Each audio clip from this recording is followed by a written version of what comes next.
কর্মচারী ছিল, তার বেতন বাকি ছিল, সে বেতন না নিয়ে চলে গেছে। আমি সেই বেতনটা দিয়ে কিছু গবাদি পশু কিনেছি। আস্তে আস্তে গবাদি পশু বেড়েছে। অনেক দিন পর সে এসেছে টাকা চাওয়ার জন্য। তা আমি বলেছি সবই তোমার, সব নিয়ে চলে যাও। সে বলেছে আপনি কি ফাইজলামি করতেছেন আমার সাথে? আমার টাকা আমাকে দেন। বলছে না, তোমার টাকা দিয়ে আমি এটা কিনেছিলাম, আজকে বংশবৃদ্ধি হয়েছে, সব তোমার, নিয়ে যাও। সে নিয়ে গেল। সে বলছে আল্লাহ, এই কাজ যদি তোমার সন্তুষ্টির জন্য করে থাকি, আজকে আমাকে বাঁচাও। পাথর একটু সরে গেল। এবার তৃতীয় ব্যক্তি, এই ছেলে বলছে, যুবক ছেলে, আল্লাহ আমার একজন চাচাতো বোন ছিল। কে ছিল? এই যে বয়ফ্রেন্ড গার্লফ্রেন্ড, খালাতো বোন, চাচাতো বোন। এখন তো বিচ্ছিরি অবস্থা। এখন এমন একটা অবস্থা, পশ্চিমা সভ্যতার রিপোর্টগুলো পড়ে দেখি, ভাইও বোনের সাথে জেনা করে। ওদের ওখানে নিজের আপন পিতার দ্বারাও মেয়ে সেক্সুয়াল হ্যারাসমেন্টের শিকার হয়। ওরা আমাদেরকে শেখায় এখন ভালো কোনটা মন্দ কোনটা। আর আমরাও আমাদের মাথাটা কবে যে বিক্রি করে দিলাম, ওদের কাছ থেকে ভালো মন্দ শিখতে হচ্ছে। কোরআন সুন্নাহ বাদ দিয়ে ওদের কাছ থেকে ভালো মন্দ শিখতে হচ্ছে। তো চাচাতো বোনকে সে খুব ভালোবাসতো, তাকে সে পেতে চাইতো, মানে তার সাথে সেক্সুয়াল সম্পর্ক করতে চাইতো। আমাকে 1000 বা 100 স্বর্ণ মুদ্রা দিতে পারো, দিনার, তাহলে আমি তোমার সাথে সেক্স করব, মানে জেনা করবো, নাউজুবিল্লাহ। তো সেই ছেলে অনেক কষ্ট করে এই টাকাগুলো বা এই দিনারগুলো অর্জন করে, কামাই করে, দিনরাত পরিশ্রম করে, ঠিক আপনারা যেমন করছেন আর।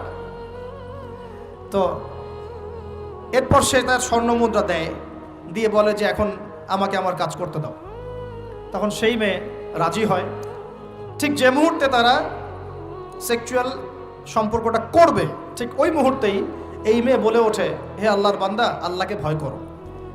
আমি সারা জীবন আমার সতীত্বকে ধরে রেখেছি, কাউকে দেইনি। আমি কারোর সাথে এরকম অন্যায় করি নাই। আমি খারাপ মেয়ে নই। তুমি আমার ইজ্জতটা নষ্ট করো না। কে বলছে কথা? মেয়ে। ওই অবস্থা থেকে কি একটা ছেলের উঠে আসা সম্ভব? এটা কি এতটাই সহজ? এটা কিন্তু সহজ না।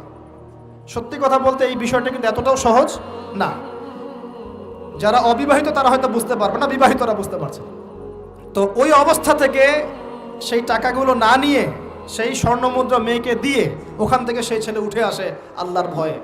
সে এখন গুহার মধ্যে আটকা পড়েছে, আল্লাহকে বলছে, আল্লাহ, ওই দিন ওই কাজ যদি তোমার সন্তুষ্টির জন্য করে থাকি, আজকে আমাকে মৃত্যুর হাত থেকে বাঁচাও। সমস্ত পাথর ধপধপ করে সরে গেল গুহার মুখ থেকে। এটা কিন্তু কোনো গাল গল্প না, এটা বনু ইসরায়েলের ঘটনা, সত্য ঘটনা। এই হাদিস থেকে আমি আপনাকে দলিল দিচ্ছি যে যদি জেনার মতো পাপ থেকে আমি সরে আসতে পারি, সাক্ষাৎ মৌত থেকে আল্লাহ বাঁচাতে পারে। প্রিয় ভাই, সেই যুবক আরশের ছায়া ছায়া পাবে যে তার যৌবনকালটাকে আল্লাহর পথে কাটিয়েছে এবং যাকে কোনো সুন্দরী মেয়ে জেনার জন্য আহ্বান করে।